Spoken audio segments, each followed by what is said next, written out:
Goldman Sachs, the firm behind the curtain.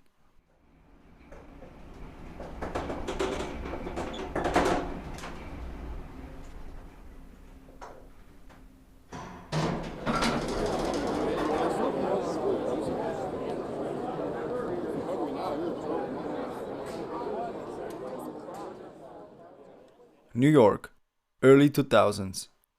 If you stand in the middle of a Goldman Sachs trading floor at 9:30 a.m., it feels like being inside a machine that has just been switched to on.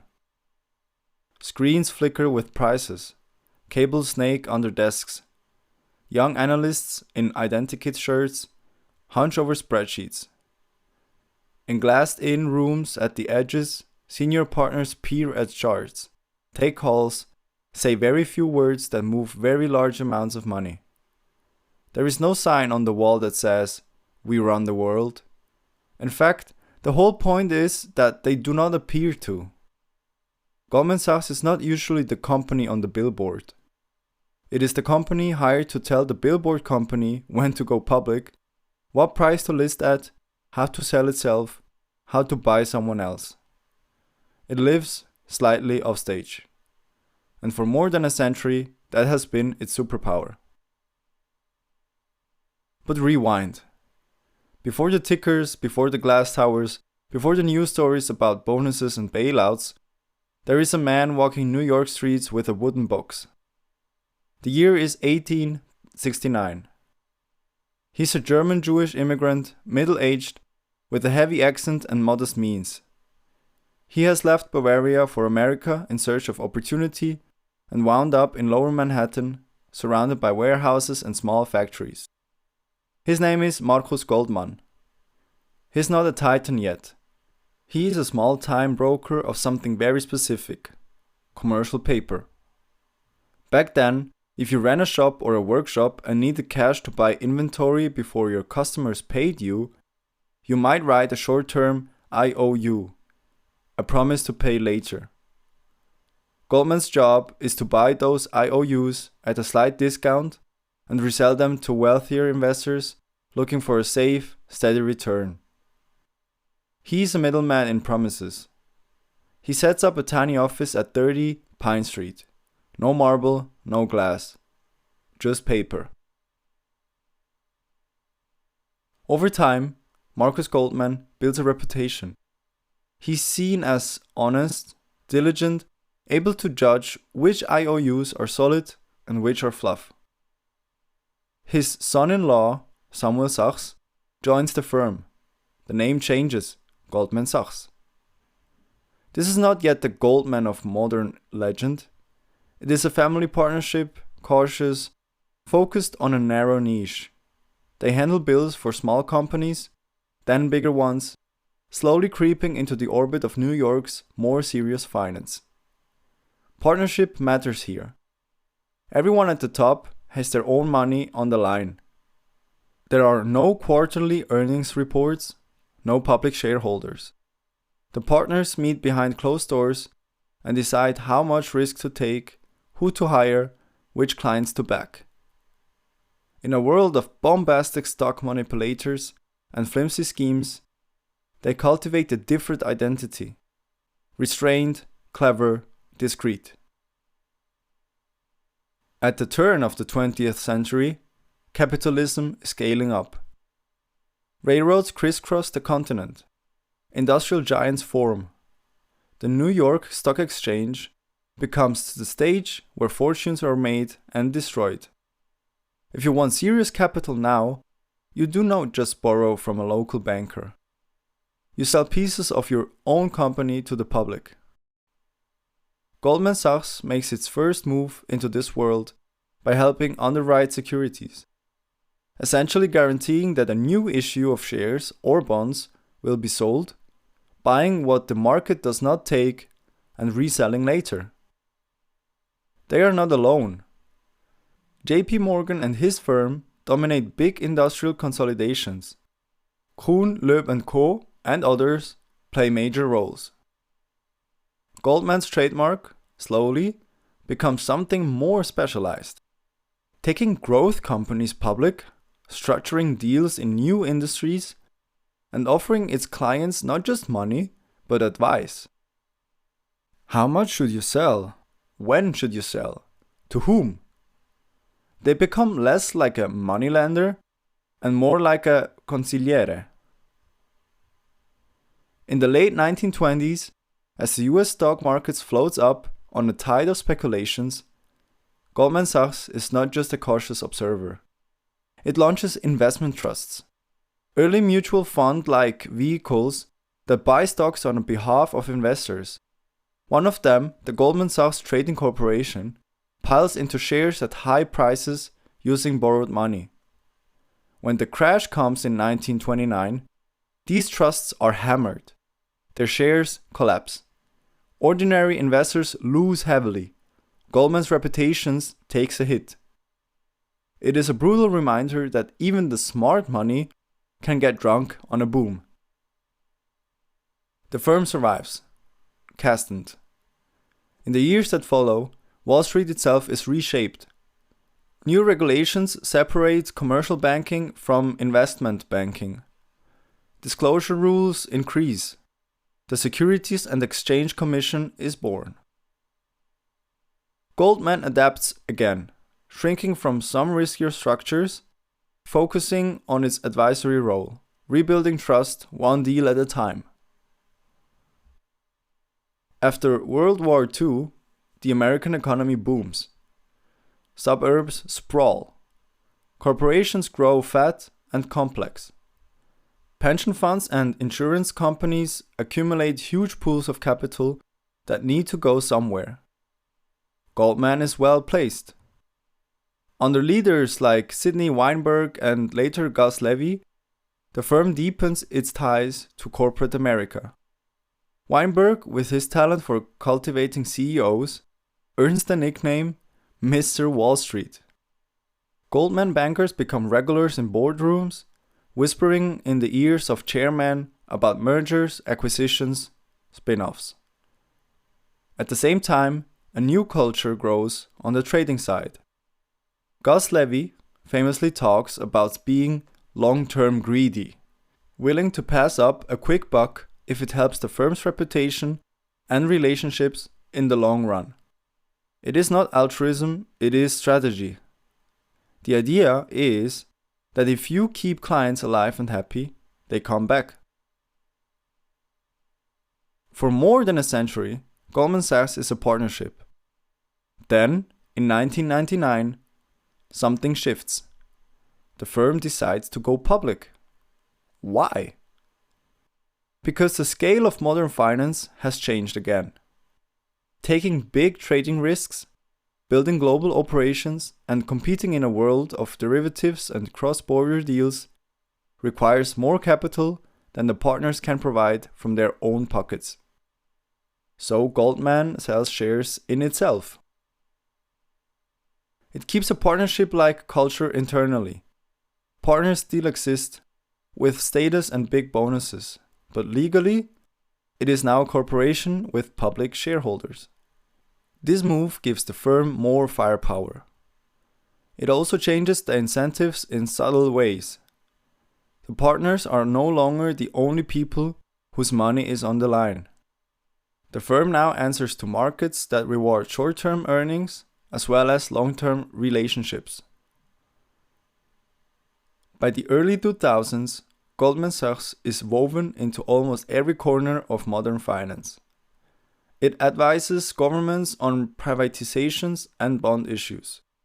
It helps companies sell stock and buy each other. It runs huge trading operations in bonds, currencies, commodities, and derivatives. It manufactures complex products, bundles of loans, slices of risk that institutional investors buy and sell. It runs asset management businesses, looking after the money of wealthy individuals and large institutions. It even dips further into ordinary people's lives, whether they know it or not, through index products, structured notes, and later co-branded credit cards. To some, it is a marvel of financial engineering. To others, it starts to look like an octopus. When the journalist Matt Taibbi later describes Goldman as a great vampire squid wrapped around the face of humanity, relentlessly jamming its blood funnel into anything that smells like money, the phrase sticks not because it is literally accurate, but because it captures a feeling that Goldman is everywhere and hard to understand. The firm's defenders point out that they do not force anyone to buy their products, that they provide liquidity, advice, and sometimes stability, that complexity is often demanded by clients and by a fragmented regulatory landscape. The truth, as usual, is messier than either caricature. In the mid-2000s, US housing prices float higher and higher. Mortgages are handed out to people with weak credit. Those mortgages are bundled into securities, which are then sliced into tranches and sold around the world. Goldman is deeply involved in this machine. It helps create and sell mortgage-backed securities and more complicated products tied to them. Internally, some people at Goldman start to worry. They see the fragility under the surface. The firm adjusts its own positions, hedging, reducing exposure, even betting against certain mortgage structures. When the crisis hits in 2008, the firms like Lehman Brothers collapse. Goldman is shaken, but not destroyed. It suffers losses, its stock price plunges, but its hedges and diversification help it survive. It also receives emergency support, access to Federal Reserve lending facilities, a capital injection from Warren Buffett's Berkshire Hathaway, and the indirect benefit of government programs aimed at stabilizing the system. Later, Goldman pays large fines over how some of its mortgage-related products were structured and sold. Critics accuse it of selling toxic assets to clients while betting against them. The firm insists that it was a market maker, that clients were sophisticated, that it did not know how bad the crisis would be. Again, myth and reality entwine.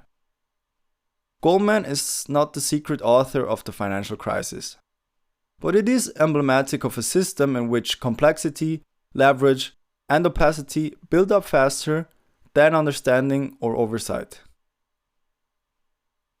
Part of the mystique around Goldman comes from what people do after they leave. Former Goldman partners and executives show up in governments and central banks, on regulatory commissions, running other financial institutions. Treasury secretaries, central bank governors, economic advisors, some of them have Goldman on their resume. This contributes to a story that Goldman is not just a firm, but a kind of finishing school for power, a place where you learn how the machine really works before stepping into positions that regulate or influence it. Inside the firm, the story is more mundane. Analysts grind through nights modeling deals. Traders sweat over basis points. Rainmakers travel constantly, selling the firm's services. People burn out, cash out, or rise. The culture is intense, competitive, sometimes brutal, sometimes fiercely loyal. Clients often hire Goldman because they see everything, because the firm talks to so many investors, so many institutions, that it has a finely tuned sense of sentiment. That informational advantage, just like in the Rothschilds' days, is worth a lot. If you strip away the drama, what is Goldman Sachs really? It is a machine that translates trust, information, and risk into profit. It is a place where knowledge about markets is gathered and sold in many forms: advice, execution, structured products, asset management. It is a symbol of certain model of finance. Highly paid, highly mobile talent, hired by those with large pools of capital or big dreams of going public, navigating a landscape shaped by regulation, central banks, and politics. Goldman does not mint the money. It does not set the interest rates. It does not print the dollars. It plays in the sandbox defined by someone else. Which brings us to the question behind almost every balance sheet in this season. Who shapes the sandbox?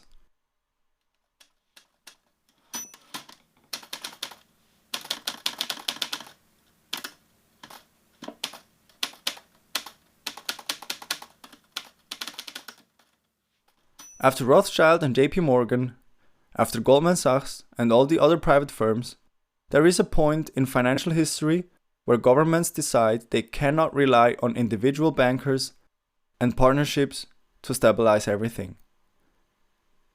Bankers can be smart, they can be brave.